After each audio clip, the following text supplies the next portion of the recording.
Calon hafiz Quran, 8 potret Arjuna, anak sulung Titi Kamal dan Christian Sugiono. Hobinya mengaji dan hafalan Asmaul Husna. Rumah tangga pasangan selebritis Titi Kamal dan Christian Sugiono memang selalu mencuri perhatian. Apalagi dari pernikahan mereka, keduanya dikaruniai anak bernama Arjuna Zayan Sugiono dan Kai Atar Sugiono.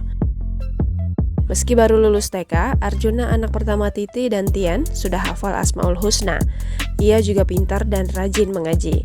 Seperti apa potretnya? Dari pernikahannya dengan Christian Sugiono, Titi Kamal dikaruniai 2 anak laki-laki. Anak pertamanya ini bernama Arjuna Zayan Sugiono.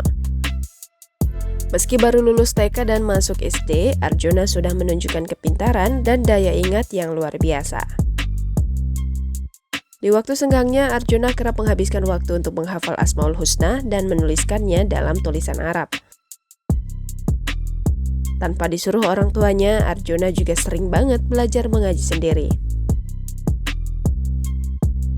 Di usia yang masih muda, Arjuna sudah menunjukkan bakat serta kecerdasan di atas rata-rata. Karena hal itu pula, Arie Untung dan Fenita menyebut anak Titi Kamal itu sebagai salah satu calon hafiz Quran. Ganteng dan punya kecerdasan di atas rata-rata, tak sedikit netizen yang ikut ngefans dengan Arjuna. Jangan lupa subscribe, share, komen, dan like ya!